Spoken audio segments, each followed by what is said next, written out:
Jen, to ignore that. Actually, that's a question I've never even thought twice. And by the way, as a Jew, it's tricky because you say the Jews got Israel. Well, the Israelis got Israel. The people who live in Israel got it. I mean, they got it. I look at it, and again, this is absolutely, I am sure, the wrong answer that perhaps somebody wants to hear. The 6 million Jews that were killed, and those who live in this country, in our country, and again, it's not the same, but they got nothing for that other than, thank God, Nazism didn't cross into our country where it prevails. Yeah, it's here, by the way. We all know that. So that's I can't even answer to a remuneration that's financial. I would say this, what Allison said that I absolutely agree with is that while we do think about how to reallocate funds to those who need them, because that is clearly something I can speak to. I can't speak to whether or not, because I don't even know how to even determine the number of African Americans, the number of Black Americans who deserve a specific financial check in the mail or whatever you want to call it. I don't even know how to answer that question. Another really stark deep end here is that there's a lot of like Caribbean African American. There's a lot of people who might not have been involved in that exact same thing. I've had this debate with friends of mine for hours and hours and hours. There's a lot of nuance. Not in the guard tower.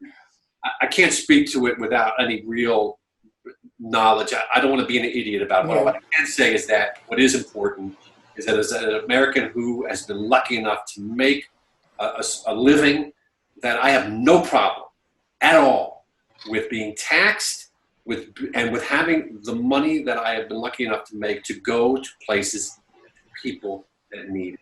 That's the only thing I can talk about financially, because I think, and again, it's maybe a really naively horrible note to say, let's write everybody a $5,000 check. I don't even know what that means. I don't know what it means because I don't know where's that coming from, who's it going to, who determines where it's going to. I just know that as a human. And that also places a value on the injustice of $5,000. Yeah. I think it should be like not $5,000. Like they got to be at least 50,000 for everybody, for me. And I don't So, and while that places a value on it, like the important thing for me is that there is still things are still not. There's still inequality, and that's from years of things there are things like years of like redlining. So the housing and education, those are disproportionate when it comes to African Americans, and so the reparations would go to balancing those things out and making sure that those things are like on equal footing. Do you imagine a day or a time in the future when reparations would stop going out? So this is, a question. Some people feel like that it could be like one big check. Then what about Black people that are born in 20 years? That like the hope is that those like in 20 years from now, those checks are used to kind of set the balance. And I'm like sympathetic to this cause, and I understand it. Here's what I would say about it. No one's gonna like this at all. It should have been done. It should have or it should not have. No, it should have been done already. But I feel like the fact that it hasn't been done, it's sort of like, I'm drawing a blank, you shoot somebody and they got a certain amount of time to pin you for it. Like there's a certain amount of time that there was to react to where I feel like it's a muddier water every single 20 years, right? It's in the statute of limitations is up. Yeah. There you go. And every generation, it gets a little muddier and a little muddier and a little harder to trace. Hey, wait a minute, you're Black, but your family, half your family tree came over here in the 60s. You know what I mean? Like it's a very muddy water, and I hate picking out a segment of the American audience and building a program for them. Like as a politician, like I hate the student loan thing too. It just makes more sense to fix the system. So here's what I would say is that what Black people are promised and what they're owed is the American dream. That check is late as as late as a check can come, right?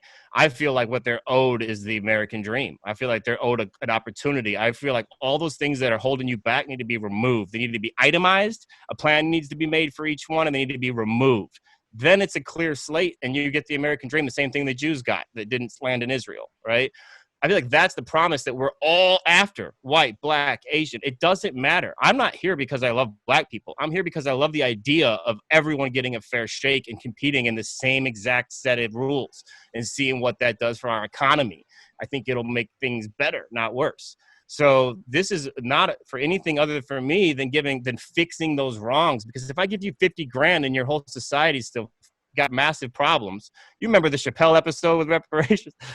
Unrelated, but that's my favorite. It's just so funny because everybody would spend the money. That's why universal basic income works. You know, money does trickle up, but it would also be a blip on the map, and then we'd still have this stupid system that our kids are born into that's broken. So let's just fix the system. That's my answer. But I know a lot of people want that check, so I can understand that too.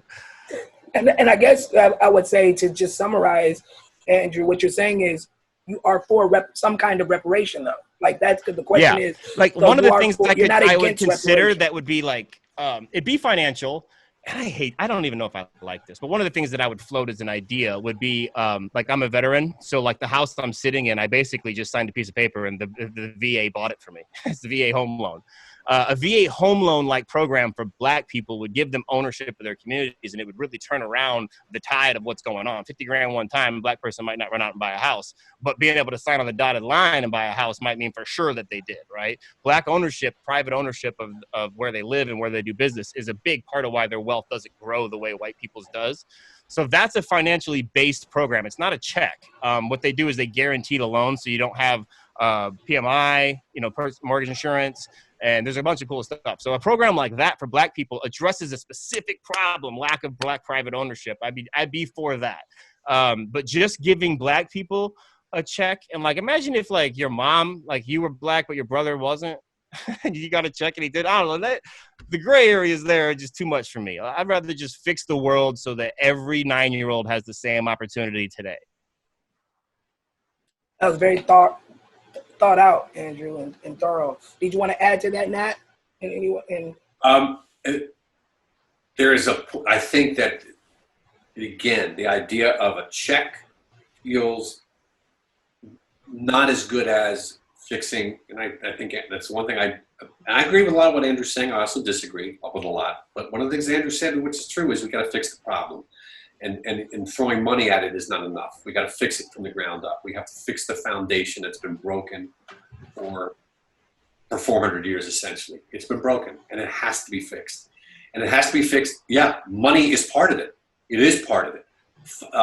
But if we're saying, are you asking whether it should be a check given to everybody or making the long-term issue fixed?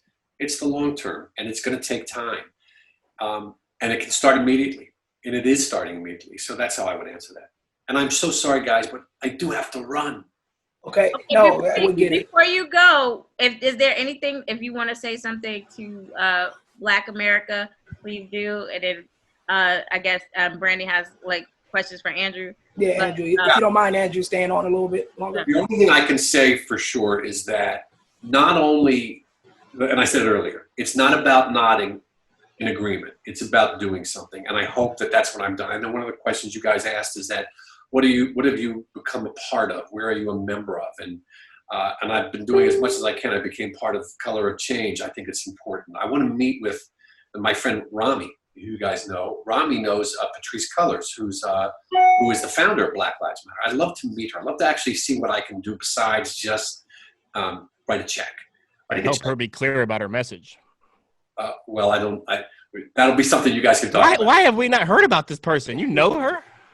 I don't personally know her. Okay. My friend has known her and knows of her. Get her on a podcast. He was on Seth Meyers for a couple nights ago, and it was lovely. It was wonderful. It's just about becoming an active part of it all. That's all I can do. That's all I can offer up. And that's what I will always offer up, which is to become a part of what hopefully will be a movement. Well, Nat, personally, as someone who's known you the majority of my life, right? I appreciate you. And also I can vouch, obviously, because I have the luxury of knowing you, that these discussions we're having, these public displays that you put on your Facebook, whether it's a post or hashtag Black Tuesday and blacking out your social media, I can vouch and say that you have these discussions with myself, with the amazing Wendell Pierce, Genesis, all the time. And that to me is honestly something that needs to honestly be done too. Not just making these public outcries and things like that just to publicly show, hey, we're on your side, but to basically back it up with it being a part of your life. And I can say that is something that I appreciate from you. I'm honored. I'm honored to be your friend and your partner in this journey. And Jen, like I said, I know where the strength lies now. He knows how much I love him. He knows it. Guys, thank you, Nat, and we'll talk soon. It was a pleasure getting to chat with you, man. I mean, it was awesome. very nice to meet you, Nat. I'll send you a friend request. Thank you. All right, thanks, Nat. Bye, guys. Later. Hey, so we're still on. Thank you, everyone who has this. It was great, and we were talking about, okay, that's gonna be like, probably we're gonna break that up into 2 episodes. I really love Brandon, you and Andrew, just 2 men speaking. That was amazing. We wanted to wrap up and just talk, and I'll say some things and you'll say some things for those people who are white allies or those who are looking to become allies. I wrote down a few things that some people were saying that they wanted, and I couldn't see the comments either as much as I wanted to. Oh, you couldn't? No, but I got certain messages from my brothers, my friends who I love, and I appreciate them. And I know there were times where there were things that were upsetting them. Right, and right. I absolutely understand, because as I told them, there were things that it was hard for me not to, how I like to jump in. And shout out to LJ. I think she's on, like, that might be on your friends list. But it's going hard in the paint. And so that's what's up. Yeah, but shout out to, and I know, like I say, friends who may not have, and friends who may not have been in the chat, but were messaging me, and I appreciate them for watching. Ron Wilson, like I said, Dane, I appreciate you guys for even engaging. Quincy, somebody else who watched it. So what was some of the stuff what did you take away from that? Yeah, what did you take away from the conversation? Do you feel like it was a productive conversation? Yes, because with what we tend to do, I feel, just as a society, is hang around and have conversations with people who think just like us. And meanwhile, everyone else is like, there's a whole bunch of different people and ideas that are living on this planet, making laws, making policies, running businesses, and they have certain thoughts. And for us to kind of shut that out and kind of be oblivious to it, it doesn't make any sense. So if nothing, it's frustrating. And they're doing fireworks. I don't know if you hear that, but can't even hear it. But to kind of, like, we as a society, we have to know how they think. One thing that we as Black people, sometimes we get mad when non-people of color don't understand our point of view, the things that we've gone through, the things that we deal with every day. We feel like, okay, maybe they're not listening. They're not listening. They don't care because it doesn't directly affect them. But we have to take those same things and listen to what other people say and what they feel, if nothing more than to be able to know how to navigate against it or around it. So if I know that this is what someone who is a conservative living in middle America, who is a business owner, this is what him and his peer group think and feel, like, almost like, that's the think that they're in, their think tank that they're in. I can now know how to navigate around that. I know how to take that in consideration. I know how to use that and put that in what I need to plan for, you know, my people and what we need to do. I need to consider all of that. Right. So I think it was very productive because we got to, you know, see Andrew, who's like, you know, like he says, he's you know, he has independent. Would you say he's independent? He has a very, I'm not sure, but I know he has a very nuanced point of view. And then we saw like Sarah Sandman, who just who had an awakening, and then just now she just goes super hard, and you know, Nat and Allison, who were like had a point of view, who, you know, like an older generation, but still very, you know, like, you know, vibrant and, you know, here to, you know, today and involved. And those were so many point of views, and we, you know, I feel learned so much, and we were able to just talk.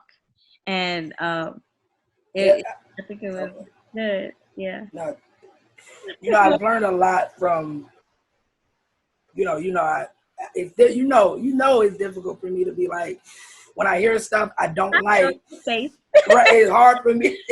My little mini Malcolm. That's one thing, like the Zoom allows me, right, the mute button. So I have to actually literally unmute to talk. So it gives me like those little checks and balances before I just jump in and interrupt someone. Yeah. But I learned a lot from this conversation, right? I learned a lot, like in terms of, like I said, I think on the program I said, literally nothing happens when you just shut people out from, like literally that conversation goes nowhere. Like literally, if I just check out because you said something that I even vehemently disagree with, nothing progresses from that, right? And the only reason why these conversations are worthwhile is because they're hopefully progressive, right? Yeah. And you can get something from it.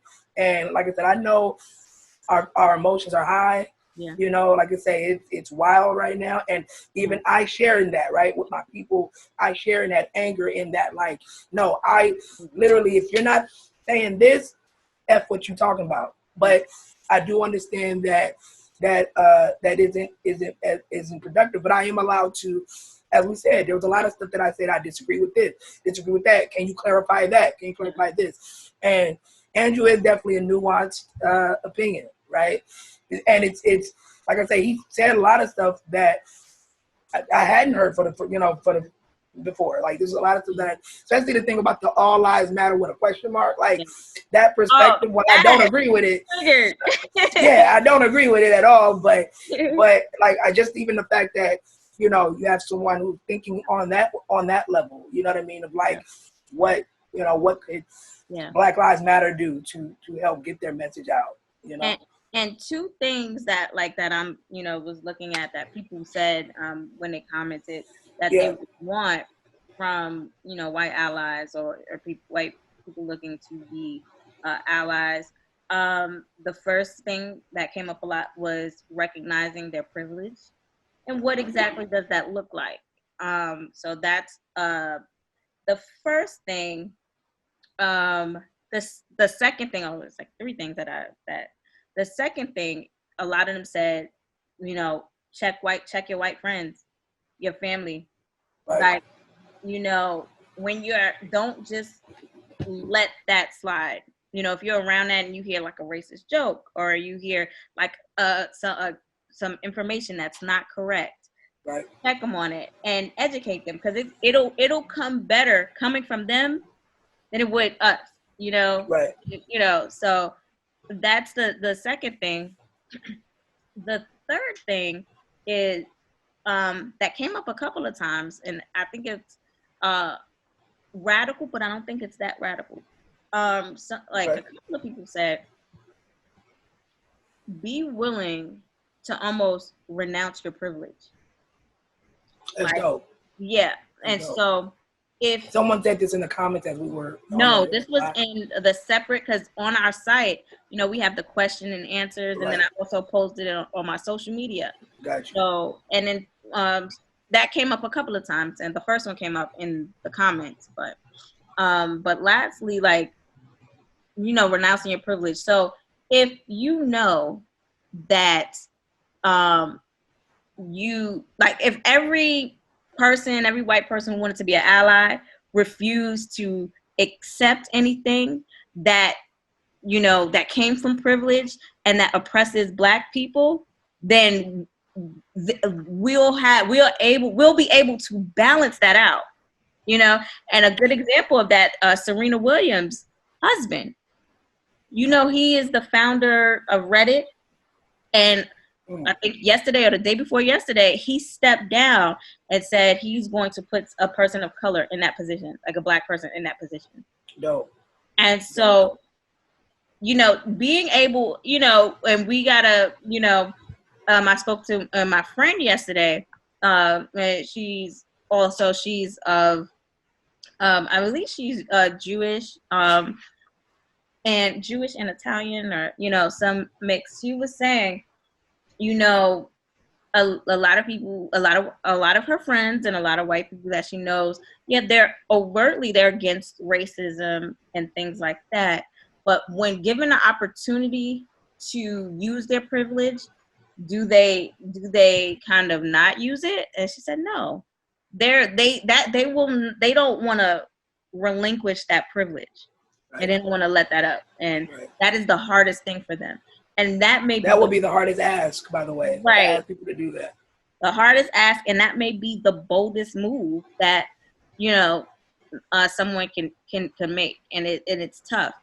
But if you are still allowing yourself to benefit off of the systemic racism and the privilege that's built in the system that oppresses so many, just in micro ways and in larger ways, then you are still being a part of that problem.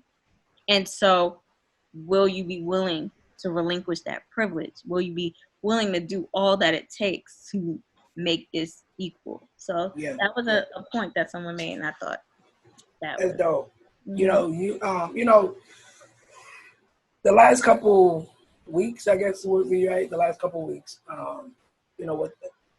and really a month ago with Ahmaud Arbery, right, and Breonna Taylor, but George Floyd really kind of put things to a head, right? And I just say that, I know, like, I see my brothers and sisters out there on the front line, and it's a beautiful thing to see. But I was asking myself, like, what could I do, right? Like, what could we do to help? So I'm just glad that, having this dialogue, things like this are things we can do. You know what I mean?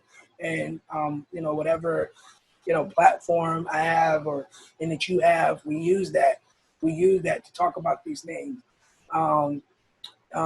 Is there any?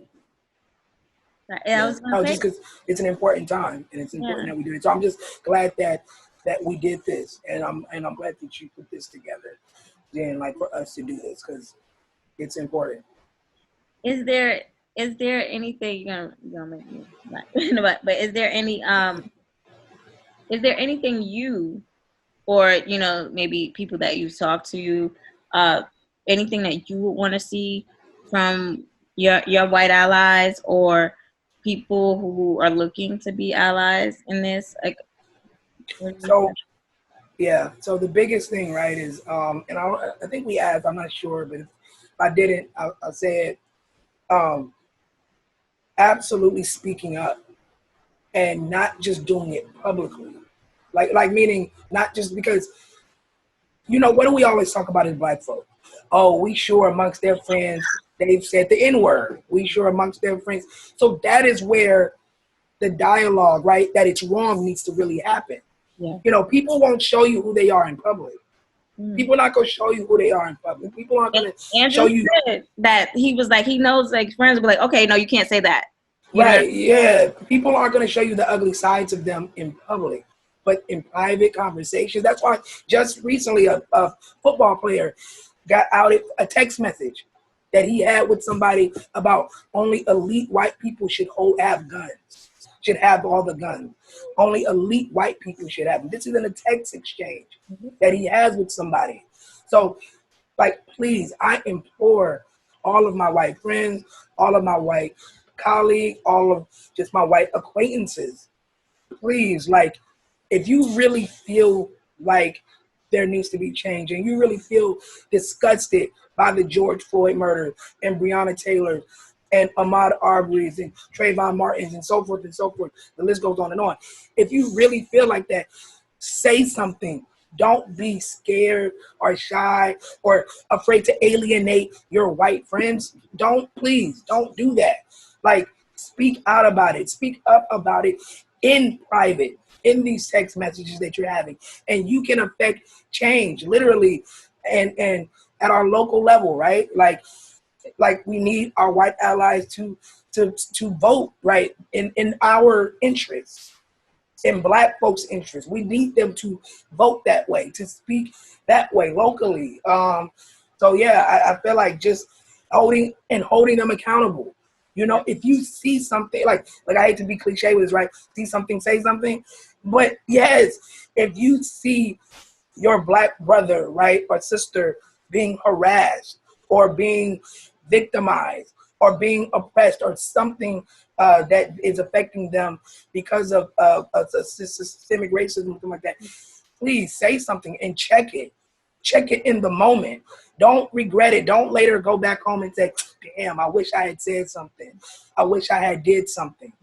Don't be that person. Right. And I like something you said, I spoke to about four other white people that I either know or, you know, encountered, who have strong feelings about everything that's going on. And they were afraid to speak, you know, because whether it's they live in a family, they have a family where racism is the norm, like heavy racism, or they have businesses that the one time that they open their mouth, you know, now like the donors are being pulled, money is being pulled. So a lot of them were afraid to speak. And I think that goes to being willing to relinquish that privilege and being willing to stand on what you believe, because it'll make a difference long term for generations to come, than just like, okay, well, let me hold on to what I have. That's how, like, those, so I say that those to white people who are allies on the low or looking to be allies, don't be afraid to lose the things that your privilege has gotten you. Facts. And so, yes, and if we all do it together, we could build equal privilege for everyone. Facts. It shouldn't be like, don't, you know, if you have to be afraid to speak out against what is right, then there's already a problem there. Facts. And so I'm saying, like, to embolden you to, you know, think about that and consider it. And if you need to get, you know, a bunch of friends or family that you know think the same way that you do, that this is wrong, maybe band together so you guys can support each other. And so when people do try to take maybe your business or, you know, or your position in life, that you have recourse for it and you have a plan for it. So. Absolutely, well said. And absolutely, and the thing about it is too, you know, just back to just having somebody like Andrew on. You know, what I think about it like this: what would that conversation have looked like if, say, we didn't have Andrew and everybody's kumbaya and we hear what we need to hear the opinions like Andrew, like we need to hear that thought, like we need to have it in front of us and see it, and you can what we was talking a lot of Dr. King stuff, right? What did he always say? People need to learn to disagree without being violently disagreeable, right? And that's not even in just the overt violently, but in the like, well, F what you saying, I'm out. Yeah. You know, people need to learn to disagree without having to, being disagreeable. And that's definitely right. That goes back to Frederick Douglass. That's a very famous Frederick Douglass quote. Oh wow! Okay, wow. I'm giving it to King. Well, I can give it to Douglass too. But right, you know what I mean. So And that's what that was here, right? That's what that was. There was, like I said, there was a lot of stuff that I disagree with, and I was able to tell him that, and he was able to counter it back, and we were going. We had, hey, guess what, guys? Dialogue. Then and by the way, by no means is this one conversation or like two, right? Because we can, like, they kind of break it up into 2 episodes. In no way is this solving what has been years, centuries of systemic. I feel like we're gonna walk outside and it's gonna be birds chirping and everybody. That's what you think? You're gonna see rainbows and right, yeah. You'll see unicorns too then. Yeah. But no, but yeah, but in no way, there's no illusions of grandeur, right? There's no illusion that this one conversation is going to change anything, but it is a start. And it is, if we have one becomes 2, becomes 3, becomes many dialogues that affect change, right? So that's all I really wanted to say with that. And with that thought, babe, you know, I love you. I love that. At one point, I was just listening to y'all talk, and I was just listening to you. I just love listening. Me and Andrew.